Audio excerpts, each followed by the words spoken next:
Buenos días. Gracias a todos. Tengo otro año el enorme privilegio de presentar al general Francisco da Cova Cerviño. Francisco da Cova, el general, es muy conocido y muy solicitado como conferenciante por toda España, de modo que es un gran honor que hoy nos pueda acompañar en este seminario. Es el director, como todos sabemos, del Instituto Español de Estudios Estratégicos, que ahora mismo es una institución imprescindible para todos los que nos dedicamos al mundo académico y, desde luego, para los estudiantes. El general es general de brigada, que no lo he dicho correctamente, de brigada de infantería, diplomado de Estado Mayor, diplomado en alta gestión de recursos humanos por el CSDEN, en altos estudios internacionales por la Sociedad Española de Estudios Internacionales y por el Colegio de Defensa de la OTAN de Roma. Como oficial de Estado Mayor ha desempeñado diversos cargos, uno de ellos como analista en la División de Planes de Estado Mayor del Ejército y como jefe de la sección de planes y organización de la misma. Ha participado en numerosas actividades en el Eurocuerpo y en los cuarteles generales de la Alianza Atlántica. En el ámbito operativo ha sido jefe de la Unidad de Inteligencia de la División Mecanizada y también miembro del Estado Mayor de dicha división. Ha formado parte importante de diversas misiones internacionales. Ha participado en la misión UNPROFOR en Bosnia en el año 94, ha estado en Irak en el año 2003, en la Coalition Provisional Authority para la reconstrucción de Irak. Ha participado también en la misión UNIFIL en el Líbano. En fin, el currículum del general, yo creo que son unas breves pinceladas porque es bastante extenso. Nos dice aquí, me he permitido sacar de internet esta información, nos dice que sus líneas de investigación se centran en historia contemporánea, en el mundo actual. Bueno, yo diría que sobrepasa todo eso. El general da Cova es un agudo observador y analista del mundo actual, de la sociedad internacional, del orden internacional. El general dirá, me están regalando los oídos. No, no es verdad.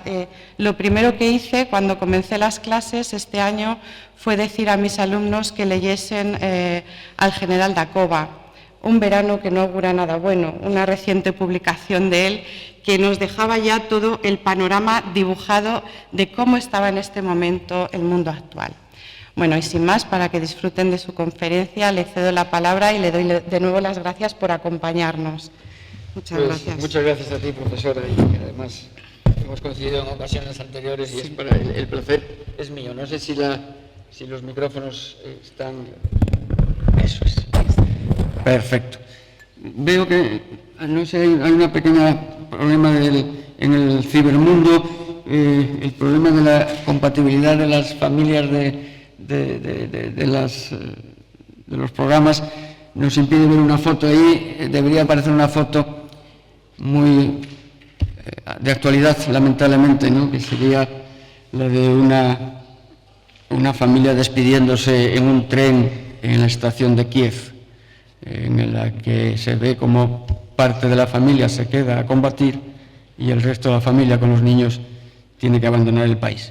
Evidentemente la actualidad pasa sí o sí por Ucrania y en cualquier caso, en cualquier ponencia en estos tiempos que estamos viviendo, le demos el enfoque inicial que le demos, pues lógicamente acabamos, y incluso en la inauguración, pues todos los ponentes de una u otra manera lo han mencionado. Es así. Pero hay más, y en cierto modo ese artículo que mencionabas, a la vuelta del verano, lo que yo quería era poner un poco el acento, abrir un poco el foco de que el árbol de Ucrania, siendo gravísimo y siendo enormemente grande, que no nos impida ver el resto del bosque de todo lo que está pasando en el mundo. Bueno, como yo soy disciplinado, bueno, aquí, menos mal, aquí ha aparecido la imagen ya, como yo soy disciplinado, me piden que hable de la OTAN, en el nuevo panorama estratégico, y voy a intentar efectivamente que sea así. Hay otros aspectos que me gustaría también tocar y que quizá toque de soslayo, pero que van a ser tratados específicamente en ponencias posteriores. He estado estudiando el programa y por lo tanto me tranquiliza en ese sentido de saber que habrá ponentes. Estoy pensando concretamente en Josep Piqué, gran amigo y también colaborador del instituto, que además yo cuando hablo con él le digo: Josep, no sabes decir que no. El hombre está muy presente, muy activo y es un gran analista, y por lo tanto me tranquiliza que lo que no pueda tocar yo hoy por falta de tiempo o por falta de capacidad, lo van a tocar el resto de ponentes. Yo lo que pretendo en este rato, si os parece, es navegar un poquillo con cierta libertad entre estas preguntas, ¿no?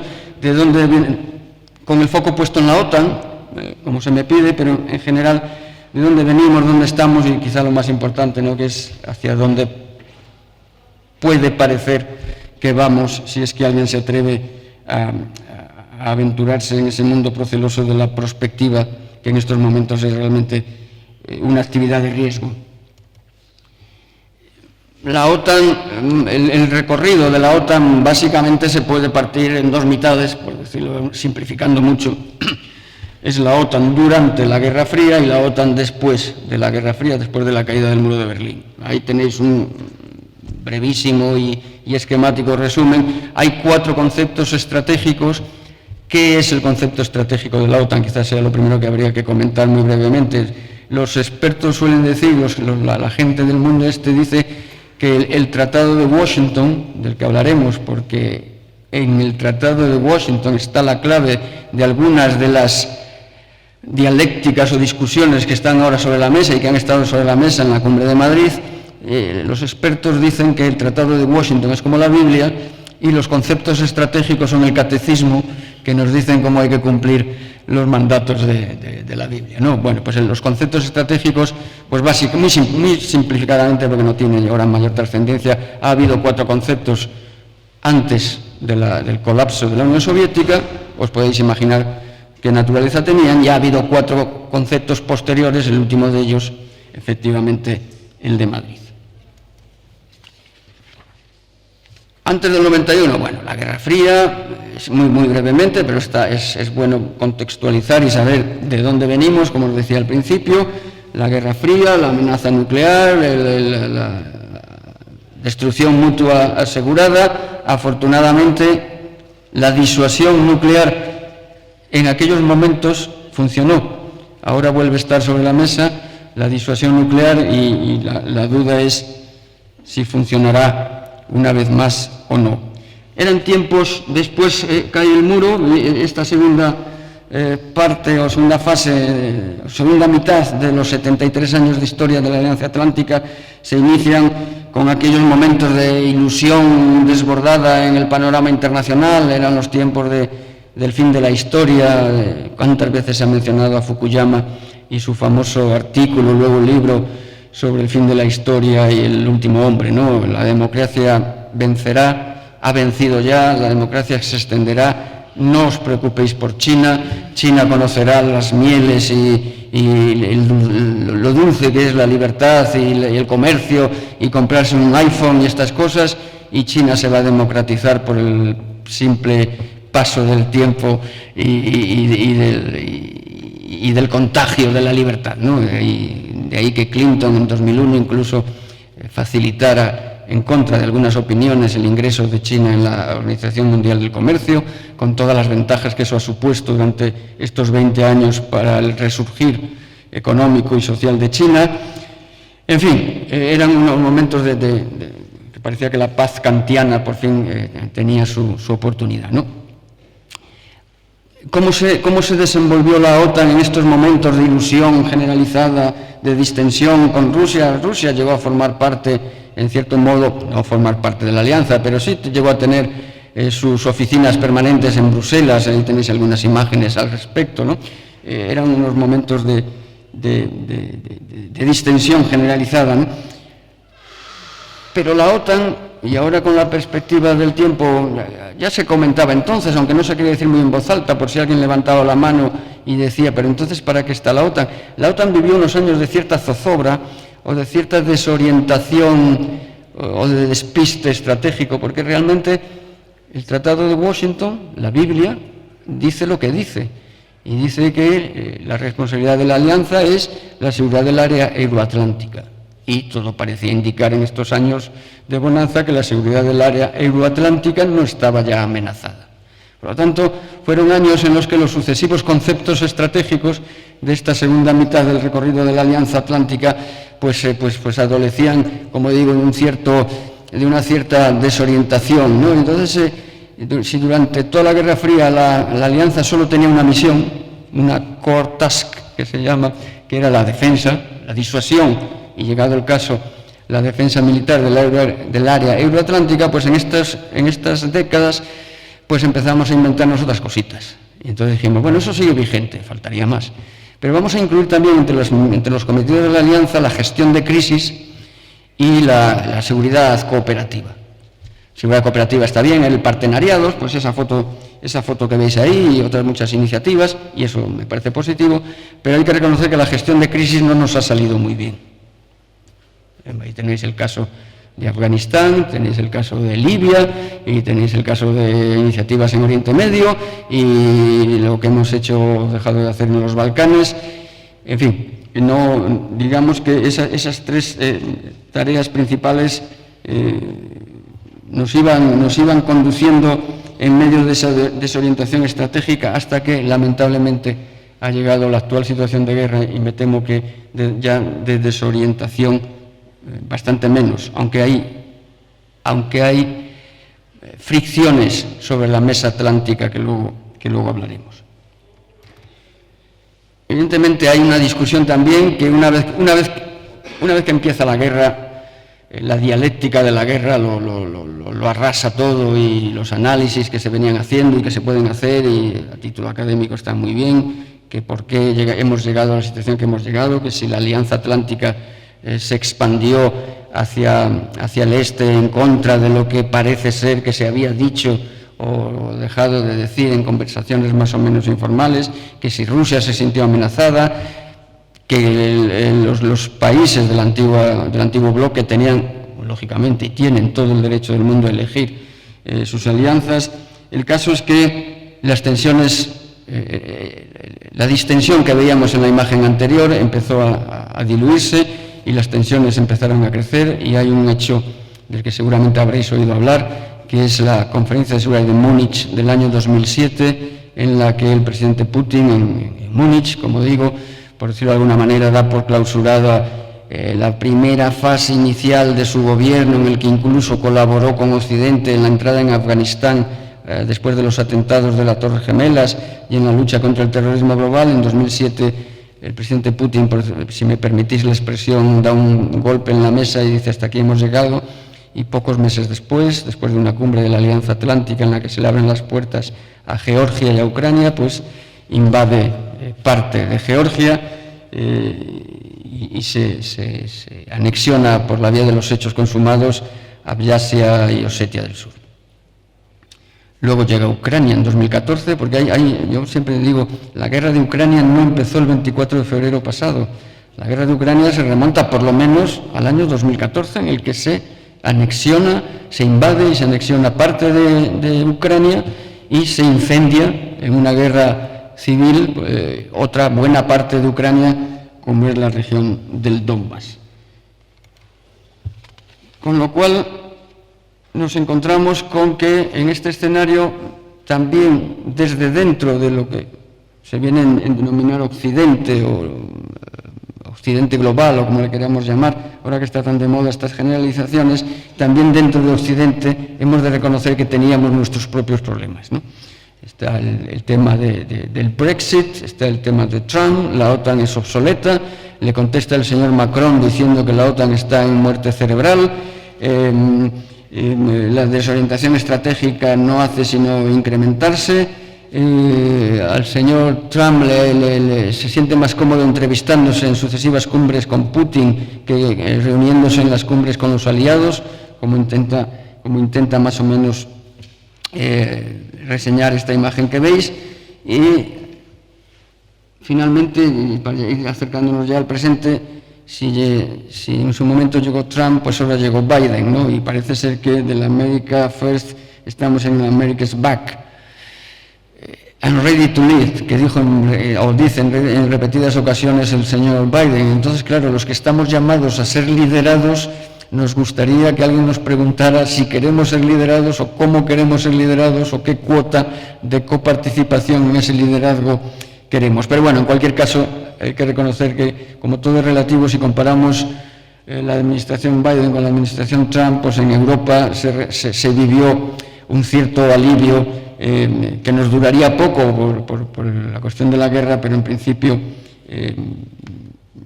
la llegada del presidente Biden fue recibida como digo, con cierto alivio tras la disruptiva administración del señor Trump. Pues ya estamos prácticamente en el presente. Si esta charla la hubiéramos tenido hace justo un año, yo el resto de la charla os hablaría de Afganistán, de la retirada. Recordad que hace un año y 2 meses se produce la caótica y no sé, que no quiero ponerle más calificativos, pero os podéis imaginar, retirada de la comunidad internacional de los Estados Unidos y con ellos de todos los que estábamos allí de Kabul. Y hubiéramos, como digo, empleado el resto de la charla en hablar de este acontecimiento.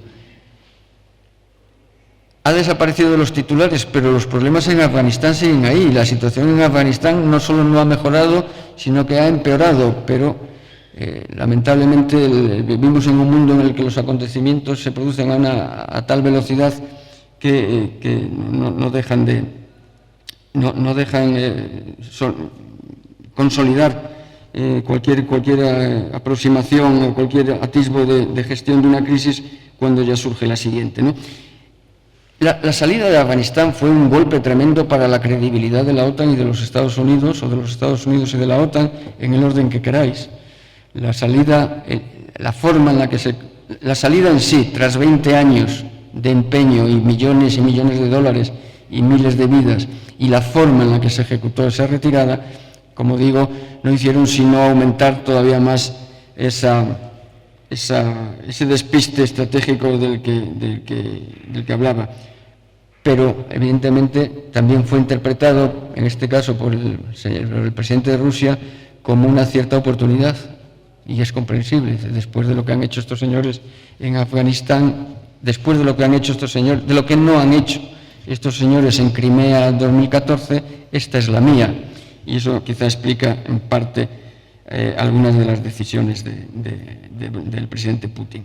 Pero es que además de Afganistán, que como digo no está ni mucho menos solucionado, hemos tenido un verano muy intenso, al que hacía alusión la profesora en la presentación, en la que estuvimos varios días, tampoco más, porque luego, como digo, vienen otras noticias y parece que caducan los problemas cuando no es así. Y estuvimos, como digo, tuvimos un verano un tanto preocupante con la visita de la señora Pelosi a Taiwán, ¿no? Y con las reacciones chinas y el cruce de declaraciones entre unos y otros, pero además es que efectivamente en este verano hemos tenido disturbios o revueltas o golpes de Estado por todo el mundo. Hemos tenido revueltas en la República Democrática del Congo, en Mali, en el Líbano, en Irak. La guerra de Nagorno-Karabaj, que creíamos finiquitada, pues cuando el gato no está, los ratones hacen fiesta. Se volvió a reactivar la guerra en Nagorno-Karabaj. Hubo disturbios en Haití, en Sri Lanka, que supusieron incluso la huida del presidente de Sri Lanka, la muerte de al-Zawahiri, la muerte de Gorbachev y lo más increíble, porque nadie pensábamos que eso pudiera suceder algún día, la muerte de la reina Isabel II, ¿no? De Inglaterra también. Quiero decir que ha sido un verano intenso y es un verano que al final, y como es lógico, pues queda todo olvidado por la más acuciante actualidad que es la situación en Ucrania, ¿no?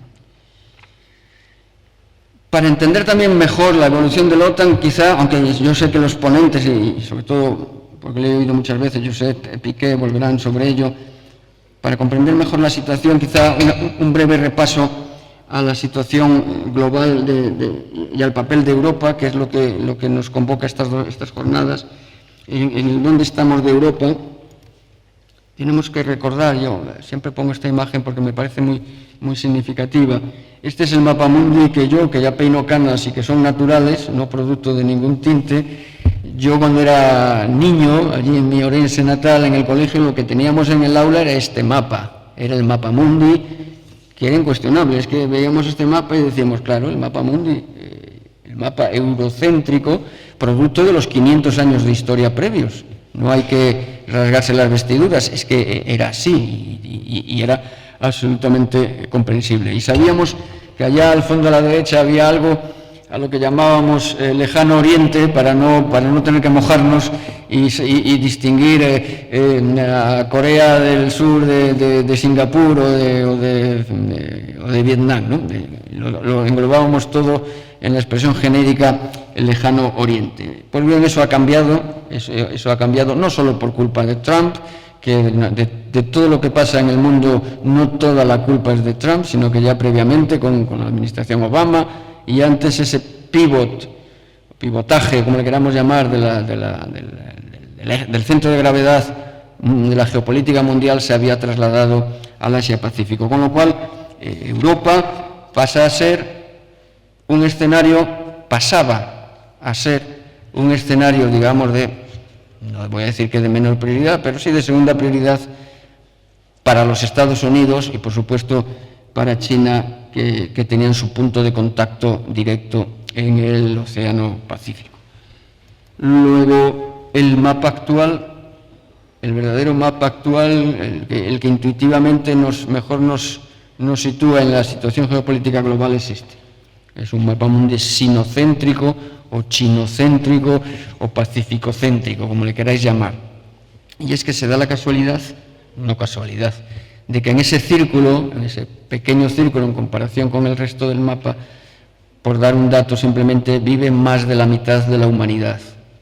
Entonces, ahí están potencias demográficas como China, la India, que ya le ha empatado prácticamente 1.400 millones más 1.400 millones, más Indonesia, 200 y pico, si ponemos a Pakistán, otros 200 y pico, en fin, más de la mitad de la humanidad vive en ese círculo. Por lo tanto, es razonable pensar que el centro de las tensiones se ha trasladado a ese punto.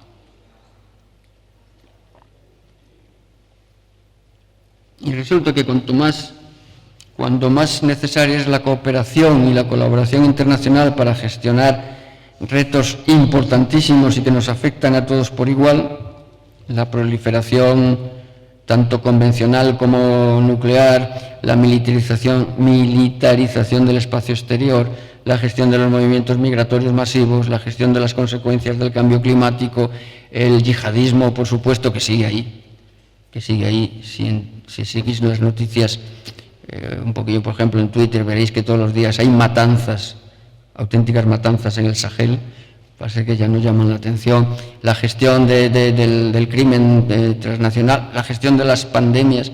Cuando más falta haría esa colaboración internacional, pues la realidad es eso que se ha venido a llamar la Great Power Competition. Si leemos la estrategia de seguridad norteamericana de 2017, que acaba de ser reactualizada, por decirlo de alguna manera, esta semana pasada, el 12 de octubre, con la nueva estrategia de seguridad norteamericana, pero es muy continuista. Yo aún no me la he leído en detalle, lo reconozco, vaya por delante, pero viendo las guidance que había dado el presidente Biden en su momento y la evolución de las decisiones que ha ido adoptando el presidente Biden, pues entiendo que va a ser muy continuista.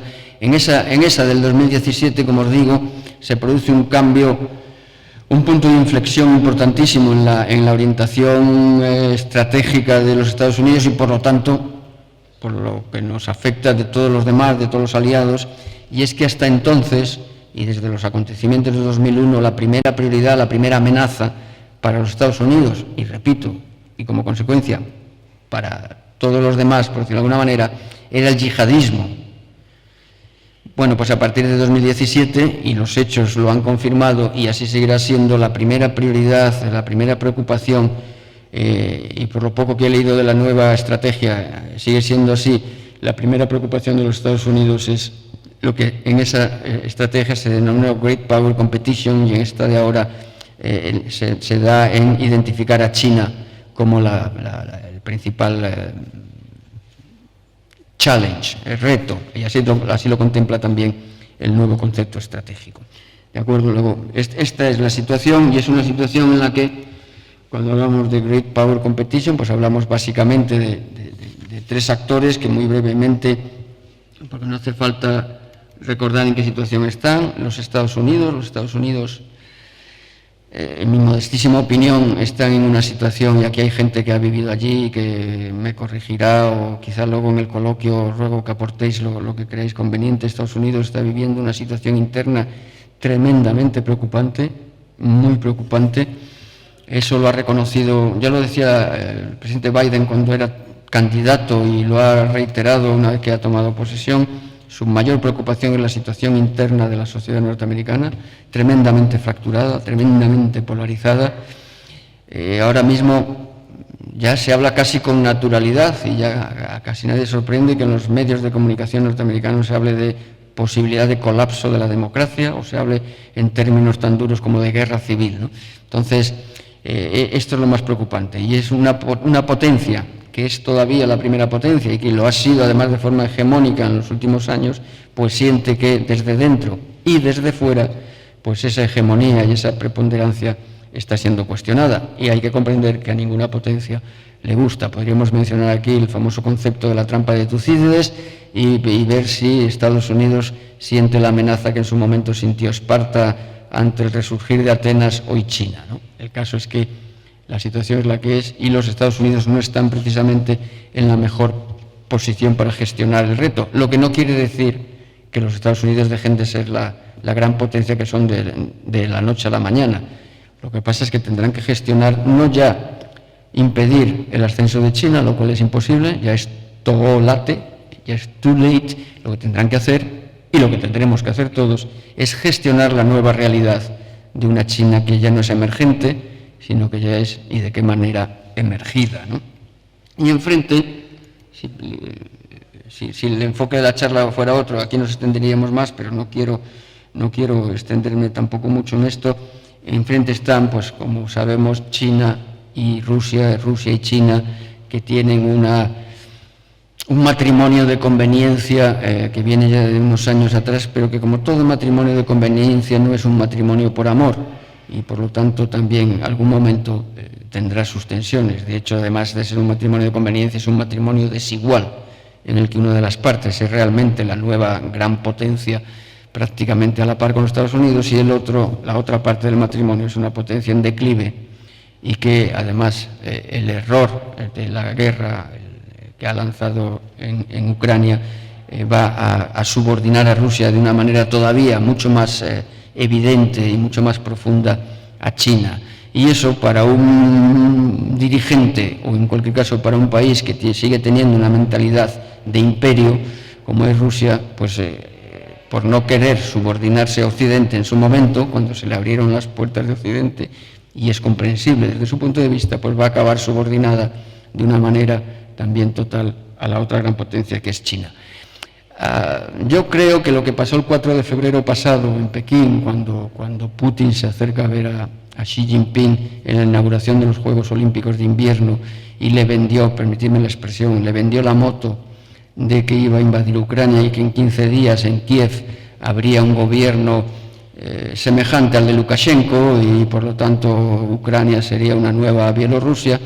Pues eso no ha sido así. Han pasado 7, 8 meses, no ha sido así, no va a ser así, y yo me imagino que la semana pasada, o hace 2 semanas, en Samarcanda, en la cumbre de la Organización de Seguridad, de la Organización de Cooperación de Shanghái, yo estoy seguro de que Xi Jinping, como lo hizo también en cierta medida Modi y Erdogan, le habrán dicho a Putin que ya va siendo hora de buscar una salida al actual conflicto. Salida que no va a ser buena, y que no va a ser fácil, y que no va a ser inmediata, lamentablemente. Por eso pongo ahí hasta cuándo durará este matrimonio de conveniencia entre China y Rusia, ¿no? Y cómo está reaccionando Occidente a esta rivalidad y a esta y a las consecuencias de la guerra y de la polarización que supone la guerra. Pues esta foto corresponde a una iniciativa del pasado mes de diciembre del 21, que es lo que se llamó lo que pone ahí la cumbre por la democracia, en la que el presidente Biden, en esa línea de... El presidente Biden se ha dado cuenta, entre otras diferencias con Trump, de que a pesar de que es la gran potencia, que necesita a los aliados, y más en estas circunstancias, ¿no? Está intentando, y lo ha hecho ya en buena medida, reconstruir los puentes que el señor Trump habría volado o al menos debilitado, ¿no? Y entonces convoca esa cumbre para la democracia, en la que convoca a 110 democracias. Yo suelo decir aquí, con una cierta ironía, que yo no sabía que en el mundo había 110 democracias, pero hay que ser realistas, hay que ser prácticos. Y bueno, la iniciativa está bien, respondieron a la llamada 100 países.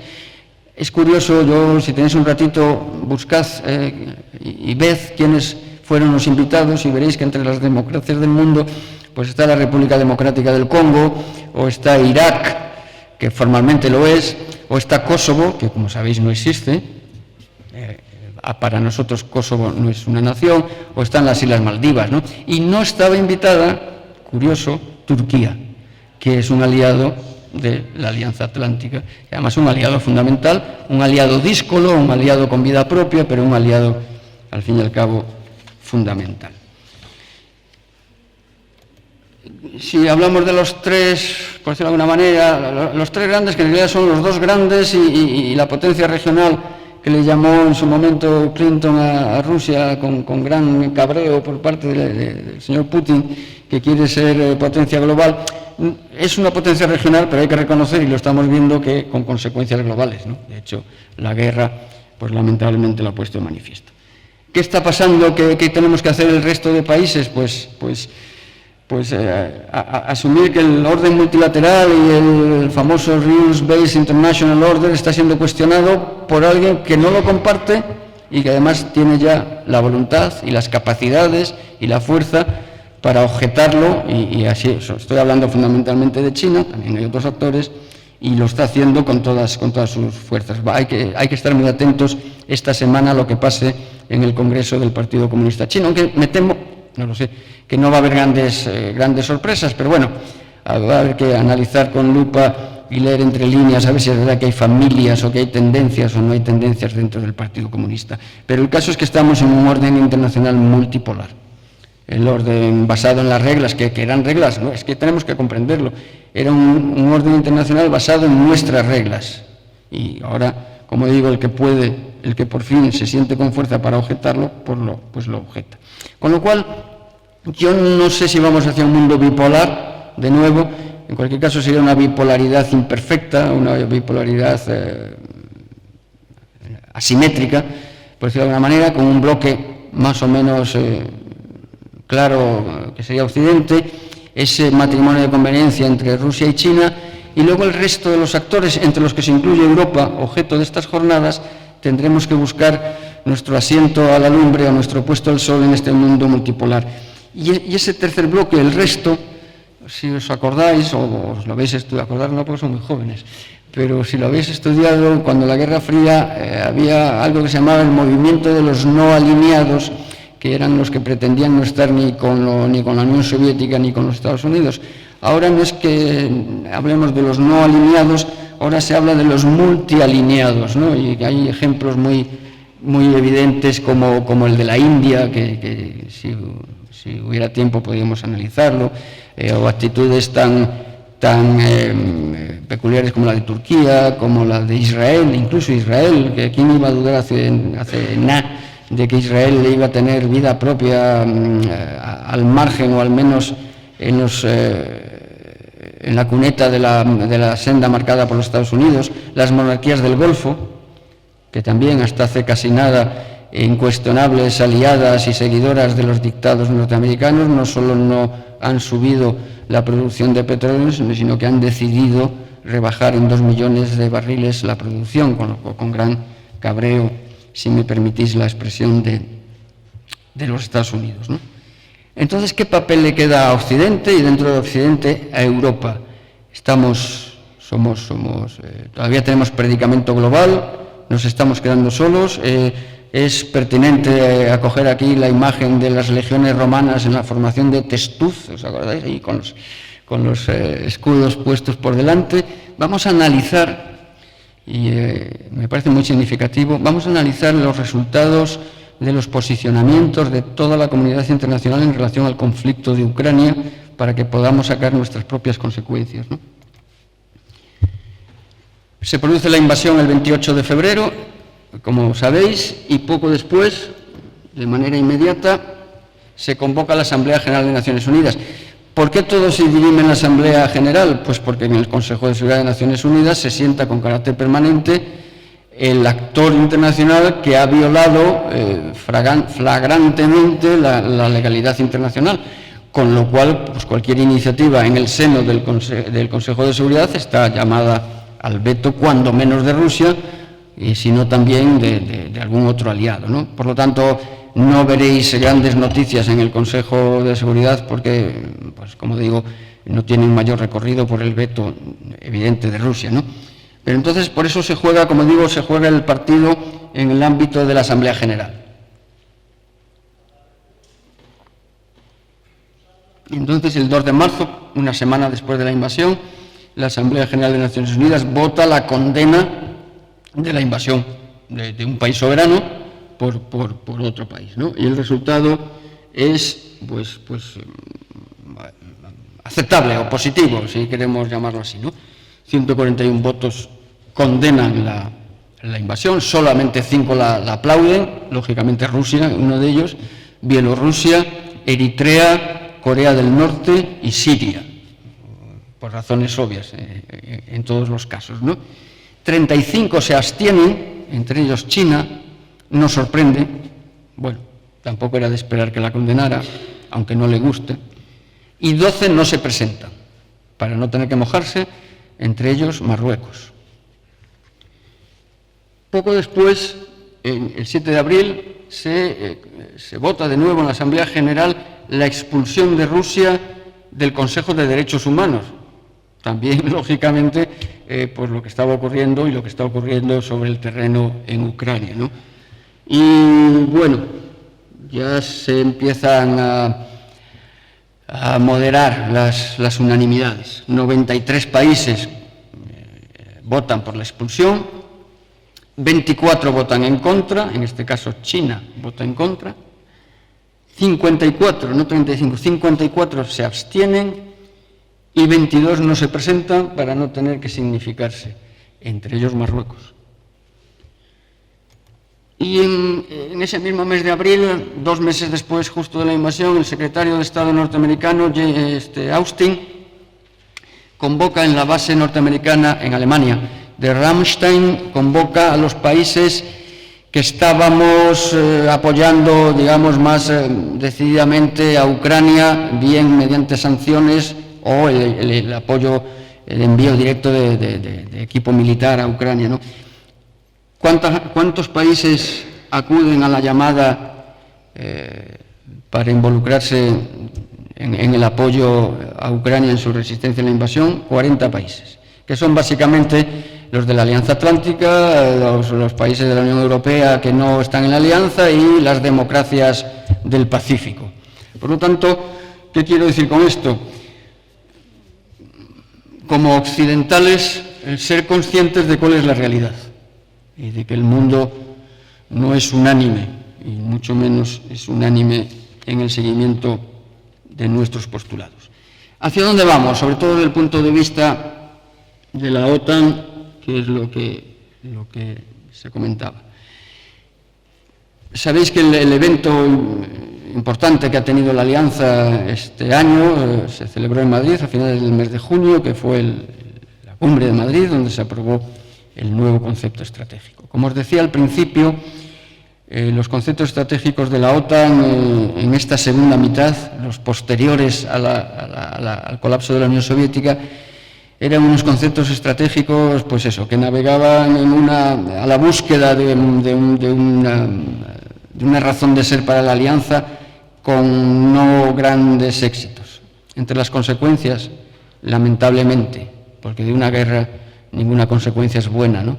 Pero entre las consecuencias del error cometido por Putin lanzando una guerra que pensaba que iba a ganar y que no va a ganar, está pues que le ha dado a la OTAN, ha recuperado su razón de ser, ha fortalecido a la OTAN, se ha desatado una unanimidad con elementos tan significativos como la solicitud de ingreso de países que en nuestra vida hubiéramos imaginado que lo hicieran, como Finlandia y Suecia. Dinamarca ha solicitado incorporarse a la política común de seguridad y defensa de la Unión Europea, de la que estaba al margen. Se habla mucho de la famosa Die Zeitenwende, que es la decisión tomada por Alemania de invertir 100.000 millones de euros a corto plazo, de enviar, de elevar su gasto en defensa al 2%, de, a pesar de todas las reticencias y de todos los problemas internos que ha habido en el seno de la coalición, de empezar a enviar también incluso ayuda militar a Ucrania. En fin, esa es la consecuencia, por decirlo de alguna manera, positiva para la Alianza Atlántica.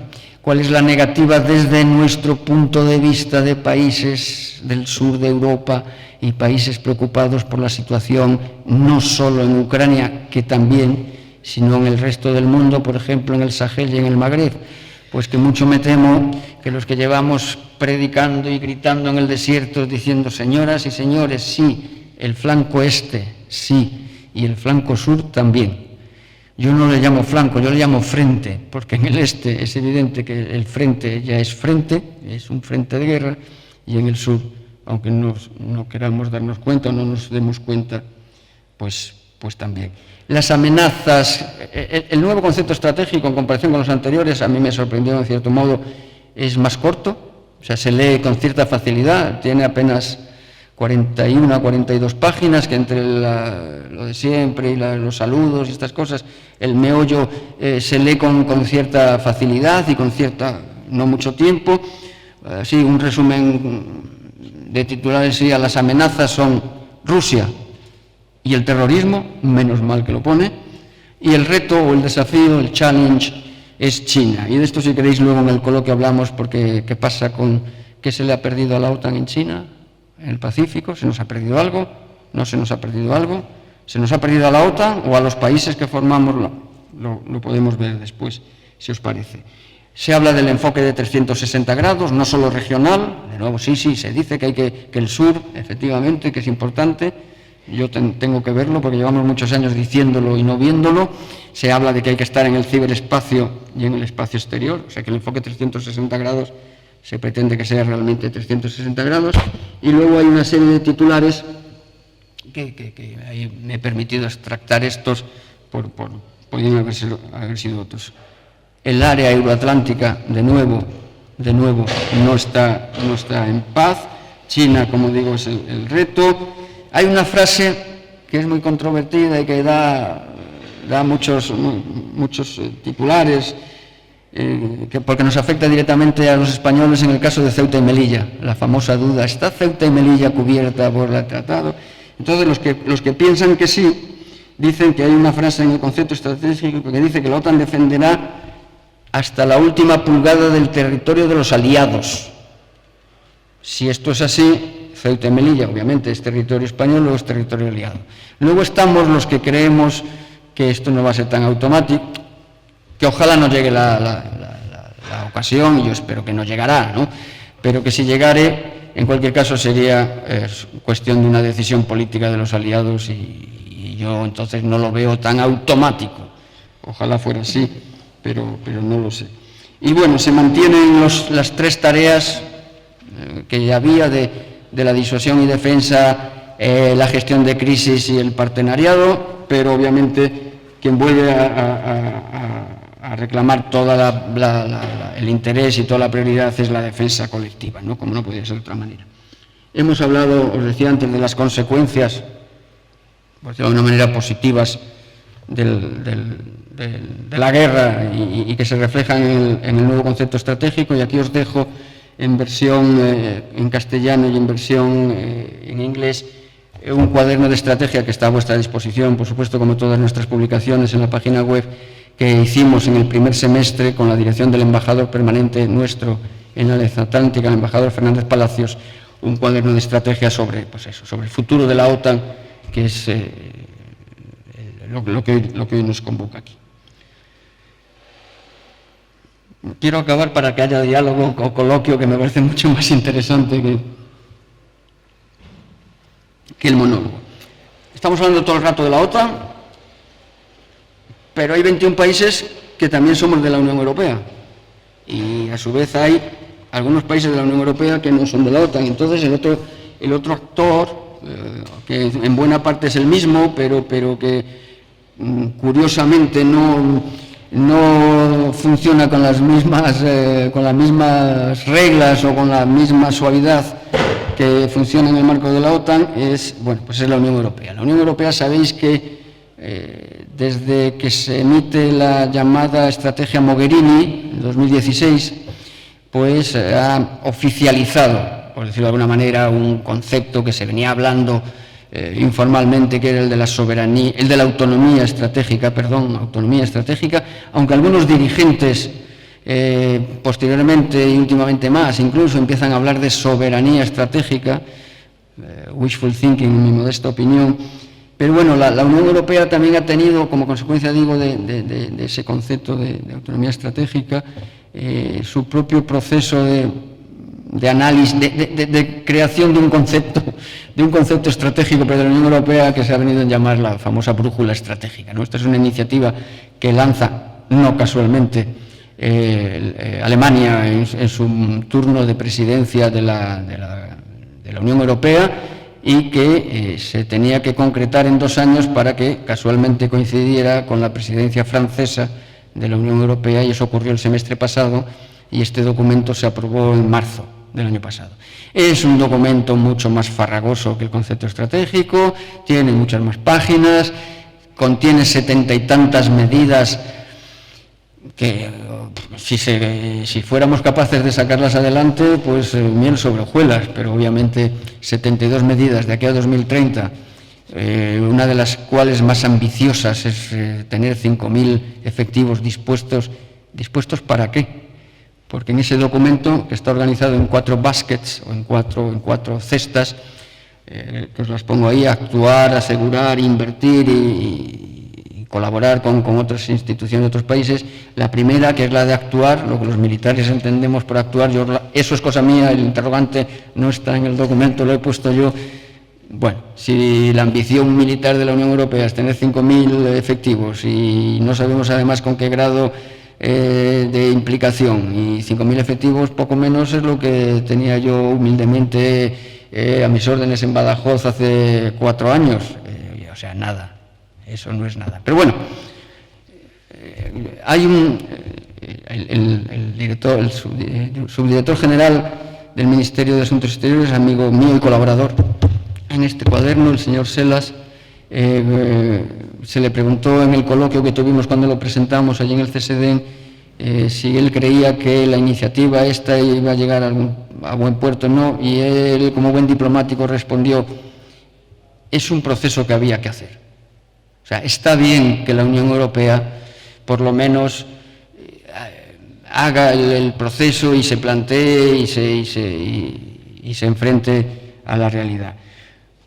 Si lo conseguirá o no, yo soy pesimista, porque además en la guerra de Ucrania lo que ha puesto en evidencia es que, como ya había ocurrido con la retirada de Kabul, la Unión Europea, desde el punto de vista militar, sigue siendo un aprendiz o un enano militar, cuando, curiosamente, como os decía hace poco, buena parte de los componentes de la Unión Europea lo somos de la Alianza, y cuando actuamos con la gorra de la Alianza no tenemos ningún problema en ser resolutivos y ejecutivos, como se suele decir ahora, para no emplear la palabra combate.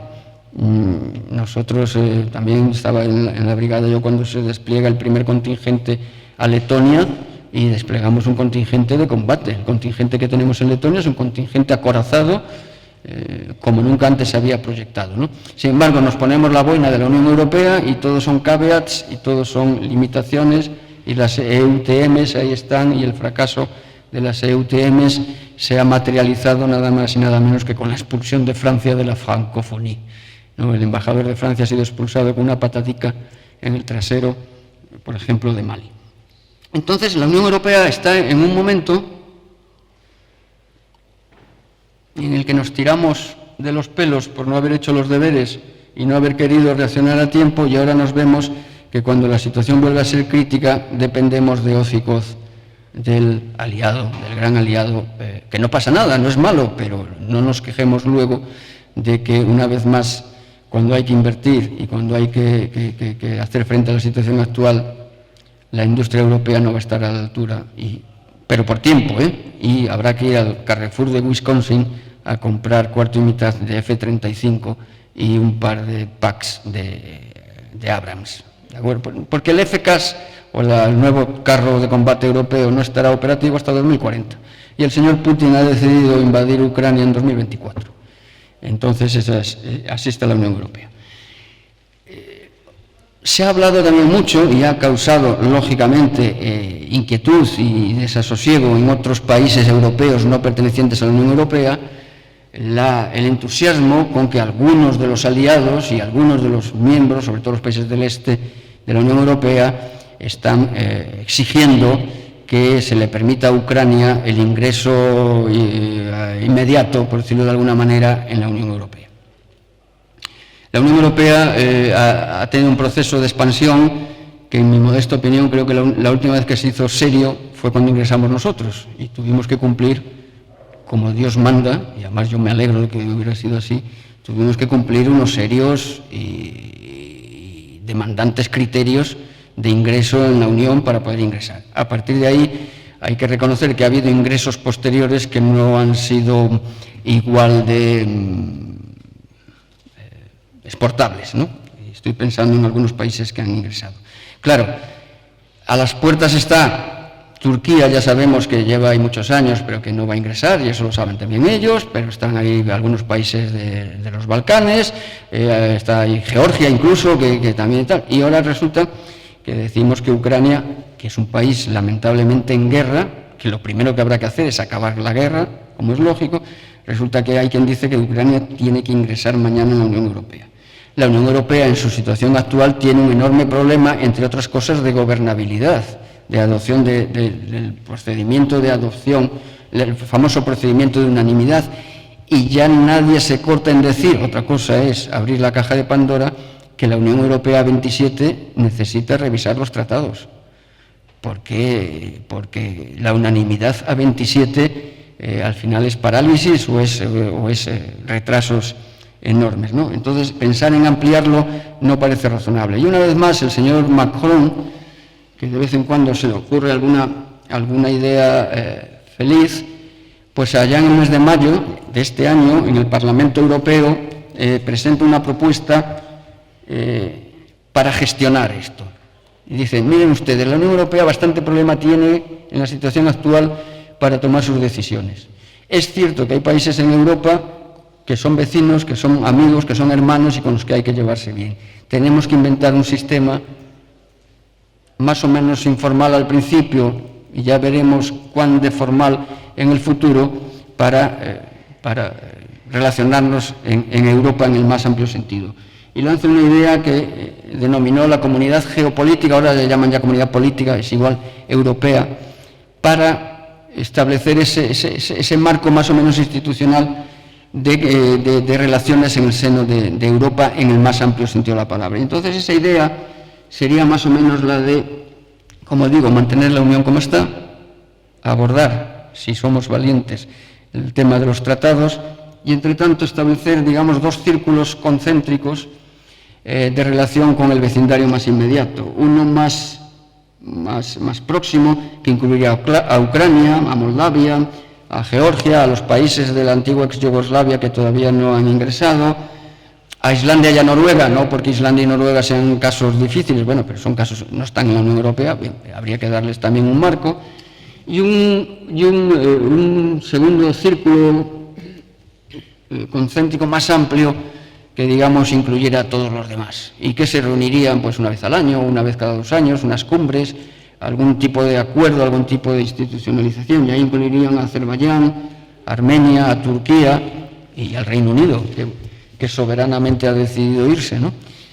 Bien, pues esta iniciativa que parecía, o al menos yo no, la verdad es que no le di mayor recorrido, pues la foto que os ponía antes es la de la primera cumbre de esa comunidad política europea que se reunió hace unos días en Praga, ¿no? Y asistieron todos esos países. Las únicas ausencias lógicas fueron las de Rusia y las de Bielorrusia, ¿no?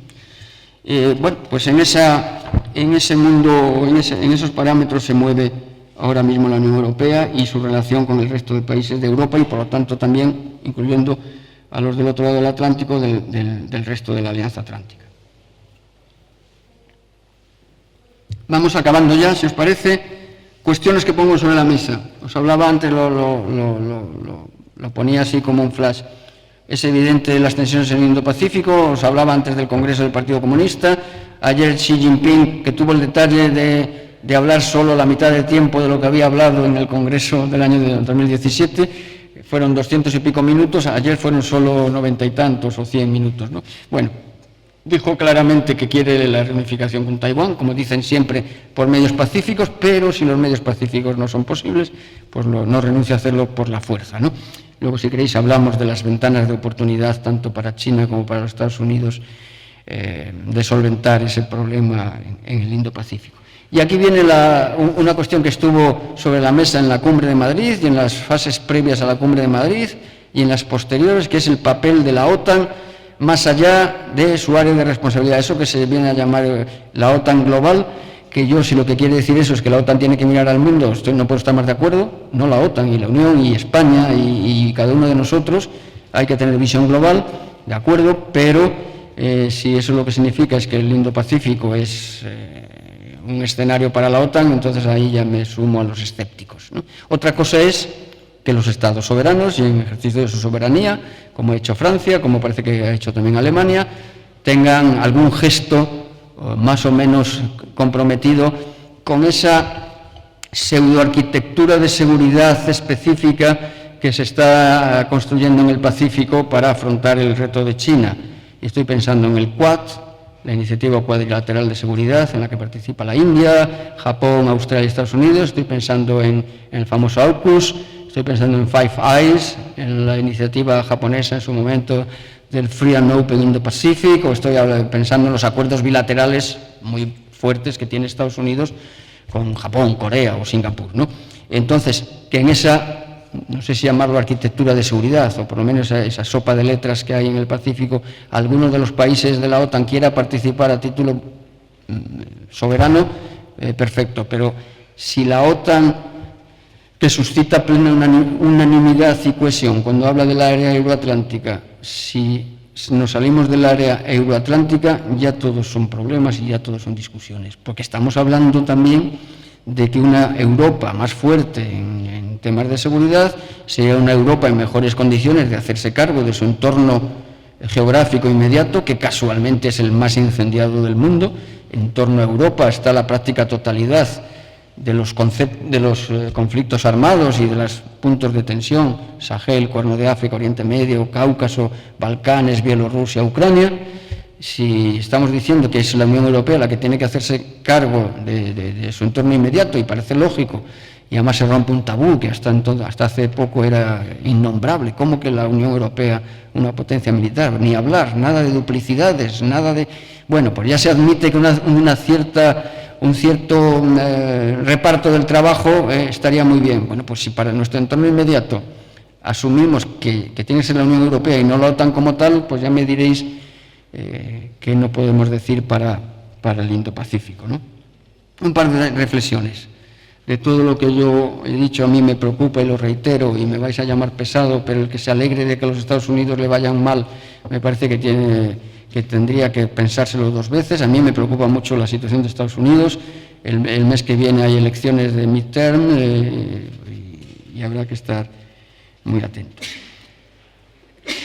Hay que diseñar una nueva arquitectura de seguridad para Europa. La que había, de hecho, estaba ya estaba ya superada, antes de la guerra de Ucrania, estaba ya superada por el simple hecho de que uno de los firmantes del Acta de Helsinki, por decirlo, por tomar la referencia, digamos, del evento en el que se establece la actual estructura de seguridad, uno de los firmantes ya no existe, que es la Unión Soviética. El cambio, los balances geopolíticos en Europa han cambiado drásticamente con la caída de la desaparición del Pacto de Varsovia, la integración de buena parte de esos países en el área de Occidente, en la misma alianza, sin ir más lejos. Está claro que, y ahora ya con la guerra rematadamente claro, que hay que construir una nueva arquitectura de seguridad para Europa. Lo malo, y eso lo suele mencionar el secretario general de Política de Defensa cuando se le pregunta al respecto, y tiene toda la razón, lo ideal sería hacerlo con Rusia, lo malo es que no se puede hacer con Rusia. En estos momentos hay que diseñar una arquitectura de seguridad europea contra Rusia, porque los hechos lamentablemente son los que son. Este señor es Kevin Rudd, que fuera primer ministro australiano, es un gran conocedor de China, ha estado como diplomático, ha estado destinado allí, ha estado en Japón, habla chino mandarín, con lo cual puede leer, esto es muy importante a los analistas, es siempre una carencia que tenemos, ¿no?, el poder leer en el idioma en el que se redactan los documentos o en el que se emiten las comparecencias, ¿no?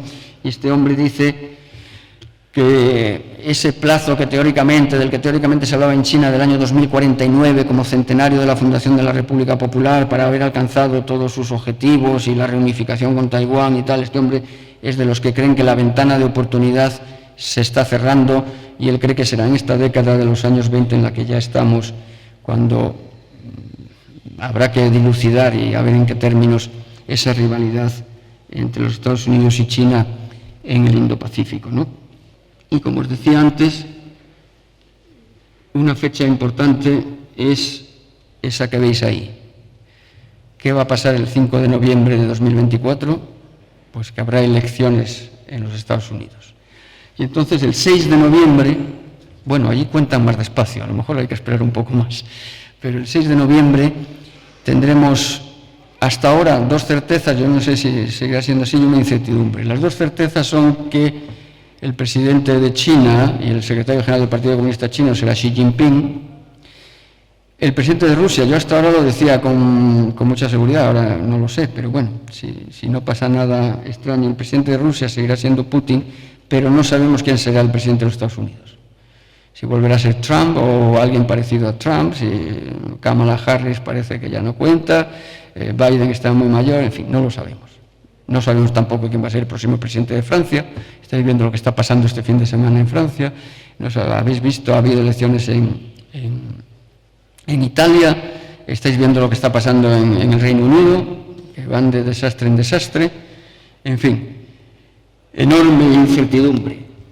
Y por delante, además de Afganistán, además de Ucrania, por supuesto, además de todas las revueltas que hemos comentado, además de Irán, del que no hemos hablado y del que también merece toda una charla, además de todas las preocupaciones y todas las revueltas, por delante está el tema tremendo y muy preocupante de qué va a pasar en el Pacífico y qué va a pasar concretamente. El tema de Taiwán, cito a Taiwán como pues, el punto más caliente y más evidente de las tensiones en esa región. Mi convoluto por haber venido aquí es ese, apuntaros, ahí tenéis, como sabéis bien vosotros y sabéis en la universidad, porque por eso tenéis el detalle de invitarnos, en el Instituto Español de Estudios Estratégicos tenéis análisis de todo lo que haya yo podido decir aquí hoy y en estos 2 días os puedan comentar el resto de ponentes. Tenéis análisis en nuestra página web recientes de cualquier área geográfica o de cualquier área temática. A mí me dicen, ¿cuál es tu responsabilidad? Y yo digo, hacer estudios sobre todo aquello que puede afectar de una u otra manera a la seguridad nacional, es decir, todo. Energía, economía, finanzas, cambio climático, demografía y, por supuesto, las áreas geográficas. Y si tenéis tiempo y la universidad os deja tiempo para ello, si no recibís la newsletter, el boletín semanal, yo os aconsejo que os apuntéis a ello, porque además de verdad que no es muy demandante. Yo cuando no estaba en el instituto y ni pensaba que iba a venir, lo recibía, me veía los 5 o 6 artículos de la semana y me bajaba solo aquel que realmente me interesaba. No se trata de leerlo todo porque somos muy prolíficos y no se trata de eso, pero sí de que tengáis una visión de lo que está pasando en el mundo. Y nada más, yo con esto, si os parece, no sé cuánto tiempo tenemos, unas preguntitas con muchísimo, pero fijaros que pone ahí coloquio, no pone preguntas. No sé si captáis el matiz. Adelante, por favor.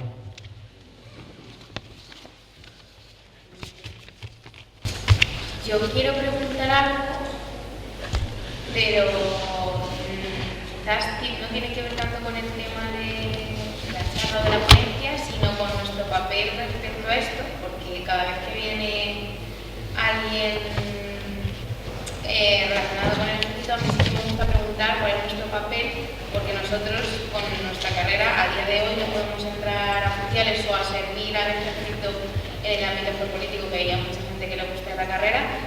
¿Cómo podemos, quizás no estar dentro del ejército, pero ayudar como unidades civiles, etcétera? Juan Luis, vas a tener que preparar una charla de cómo... Mira, la estrategia sobrenacional, ya la anterior, la de 2017 y la de 2021, tiene un logo que dice la seguridad nacional, un proyecto compartido. Antes ponía de todos para todos, y es que tienes toda la razón en tu pregunta. La seguridad no es cuestión de los militares, pero ni muchísimo menos. Yo en otras ocasiones pongo una imagen en la que pongo una frase que dice: la guerra ya no es lo que era. La guerra no es cosa de los militares, o no es cosa... La guerra, ya no digo la seguridad, digo la guerra, y lo estamos viendo ahora, no es solo cosa de los militares, ¿no? Y la seguridad mucho menos. La seguridad es un concepto transversal, y por lo tanto vuestra participación, la de la ciudadanía, desde cualquier punto de vista, es imprescindible, ¿no? Las áreas de colaboración directa con las Fuerzas Armadas efectivamente son pocas. Yo lo lamento porque me gustaría que fueran más, ¿no? Pero para mí el gran partner que tengo, ya más el mandato que tengo y que me encanta, que es interactuar con el mundo de la academia, o sea, con las universidades. Por eso estoy aquí, o los analistas nuestros van a donde nos llamen las universidades, porque creo que es nuestra audiencia objetivo natural y la más fructífera, ¿no?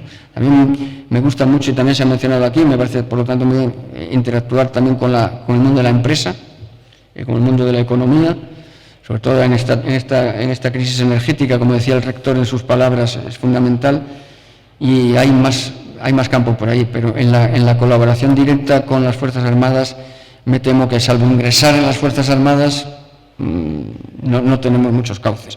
Lo que sí yo te ofrezco es un cauce muy concretito, y es que si todas las semanas emitimos 5 artículos, 5 análisis, es porque 4 los hacéis vosotros. Yo la regla que tengo en el instituto es que todas las semanas en la newsletter va un análisis nuestro, de uno de los analistas del instituto, y 4 de colaboradores ajenos. Y los colaboradores ajenos son pues gente del mundo de la empresa, de la economía, profesores de universidad, pero la universidad no se compone solo de profesores, porque si no, sería una cosa endogámica, ¿no? Y alumnos.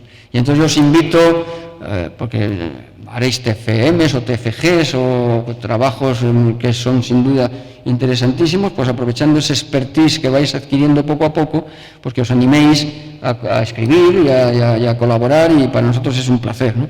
Incluso tenemos una revista científica, lo digo por si alguno está ya pensando en titulaciones ya de posgrado o algo así, también abierta a vuestra colaboración. Pero respondiendo a tu pregunta, lamentablemente España hay un enorme camino por delante, voy a decirlo en positivo. Hay un enorme camino por delante de mejora en el tema de las interrelaciones entre las Fuerzas Armadas y la sociedad en temas de seguridad, en el más amplio sentido de la palabra.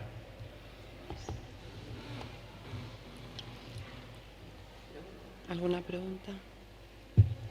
Adelante. Sí. Hombre. No será una pregunta, será un comentario que estoy dispuesto a apuntar. Le quería preguntar, usted ha hablado de esa buena relación de la Unión Europea con la OTAN,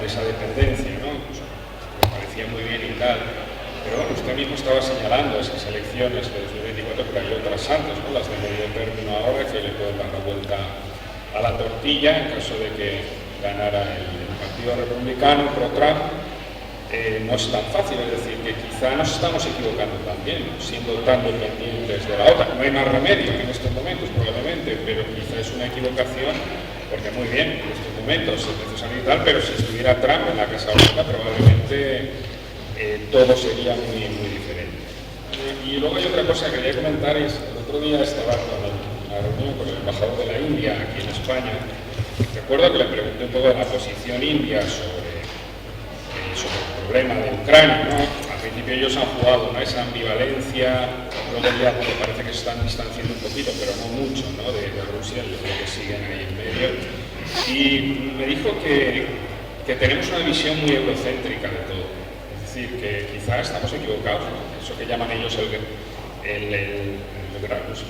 sur, ¿no? El sur global. El sur global, efectivamente, esa es lo que ellos utilizan, ¿no? El sur global piensa de una manera diferente, ¿no? Usted hablaba de esas asambleas, de las Naciones Unidas, la última precisamente para hablar de la anexión de Rusia. Hemos visto cómo se abstenían, ¿no? India, China, Sudáfrica, que son tres grandes países, ¿no?, de tres, pues en Asia, otro en África, pero que, bueno, que hay países en Asia y en América Latina y en África que, bueno, que no nos ven ya como modelo, que están viendo otro modelo alternativo, y ese modelo alternativo es el de Xi Jinping, que a mí personalmente me gusta, creo que es una dictadura y pues no es mi modelo, pero hay países que lo ven como un modelo. ¿Cómo podemos de algún modo cambiar, ¿no?, la mentalidad o atraer de nuevo, ¿no?, a esos países a la órbita occidental, cuando ahora mismo están siendo atraídos por China?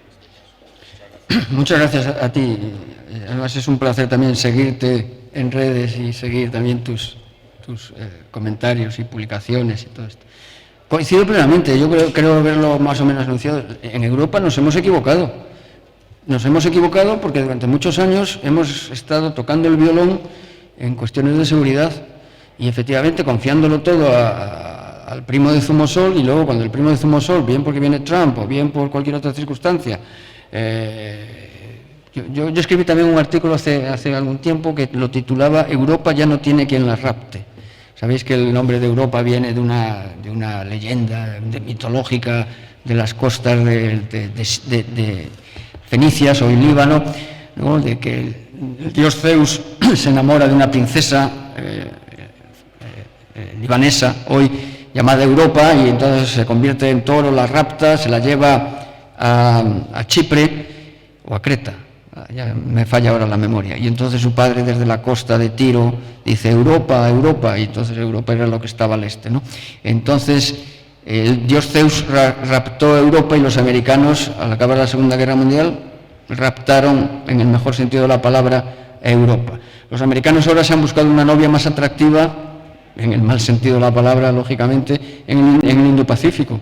Y Europa ya no tiene quien la rapte, o mejor dicho, tiene unos pretendientes que no son nada deseables, que es Rusia, que está ahí y geográficamente va a seguir ahí, y es China, que a la chita callando ha firmado ya 17 memorándums de entendimiento bilaterales, que es lo que le gusta a China, las relaciones bilaterales, en las que siempre será el actor más fuerte, con algunos estados incluso de la Unión Europea, ¿no?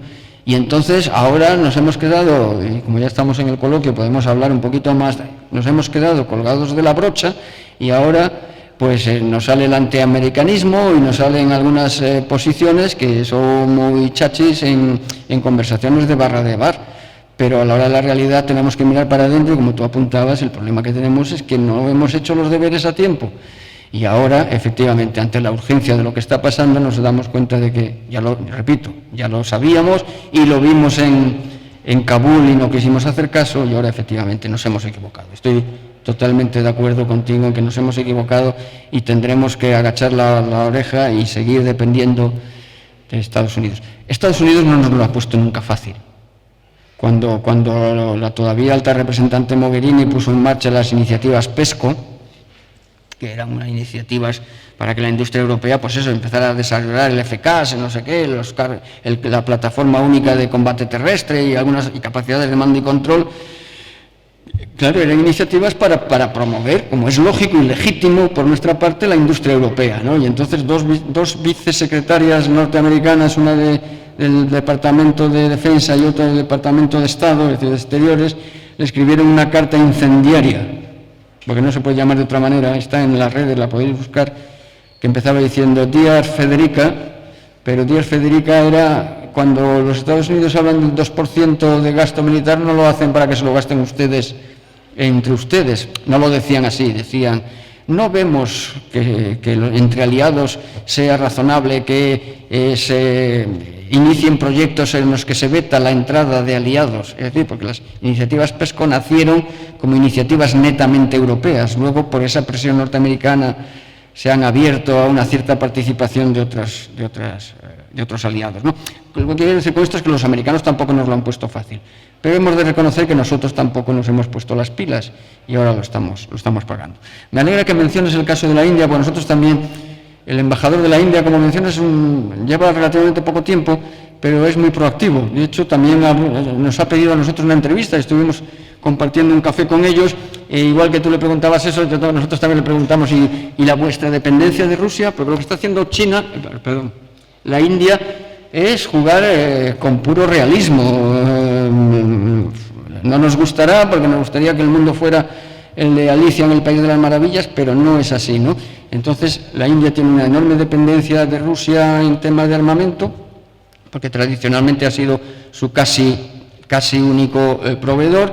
Ahora se está beneficiando de comprar el gas, los hidrocarburos rusos que no nos puede vender a nosotros, los refina, les pone el sello de la India, con lo cual dejan de estar sujetos a sanciones y nos los vende más caros, ¿no?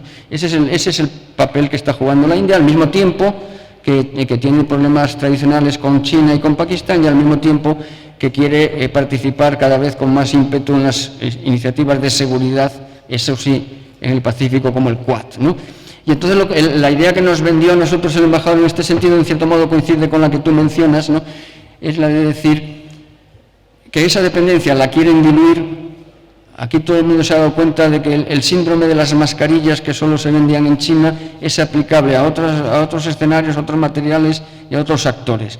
Entonces ellos se han dado cuenta de que dependen en exceso de Rusia también en los temas de seguridad y de armamento. Y nos dijo también, se ve que está en el argumentario que le han dado, que tenemos una visión eurocéntrica, como tú mencionas, y que ese es nuestro error. Claro, dices tú cómo atraer al sur global. Yo no sé si es atraíble, y me explico, ¿no?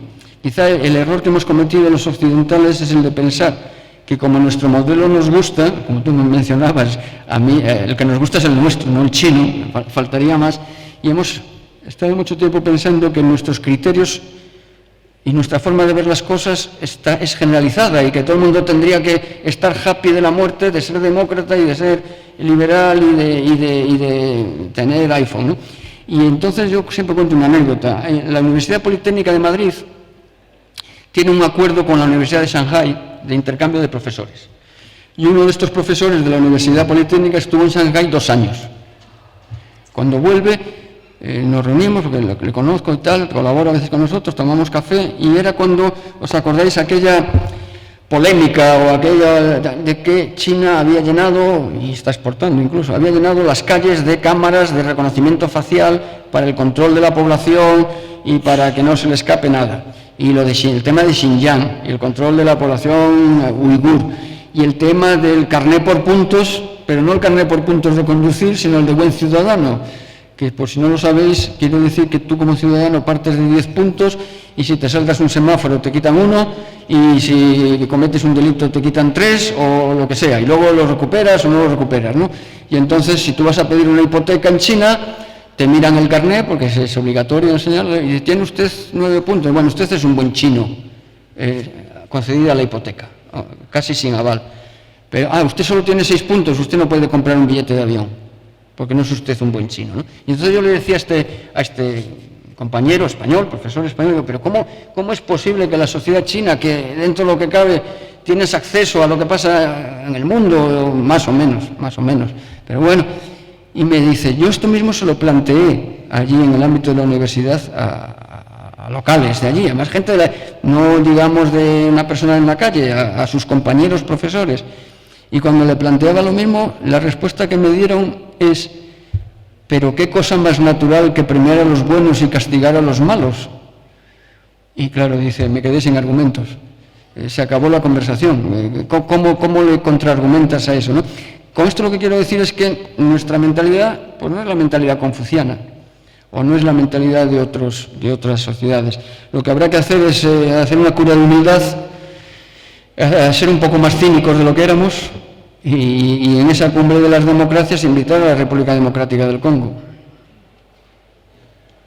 Y tratar de... Pero en cualquier caso yo creo que las relaciones internacionales van a ser muy promiscuas. Y los actores, y la India es un gran ejemplo, los actores van a tener relaciones de conveniencia. Lord Palmerston en su más amplia expresión de la palabra. El Reino Unido, dijo este caballero a mitad del siglo XIX, el Reino Unido no tiene ni enemigos perpetuos ni aliados eternos, lo que tiene es intereses perpetuos. Y lo que hay que hacer es perseguirlo. Pues en esas, a pesar de lo que pensábamos con Fukuyama, en esas estamos. Al final lo que tenemos los actores internacionales, y también nosotros, son intereses eternos, y habrá que seguirlos o perseguirlos de la manera menos mala posible. Muy bien, ¿alguna pregunta más? Ya estamos finalizando, pues muchísimas gracias.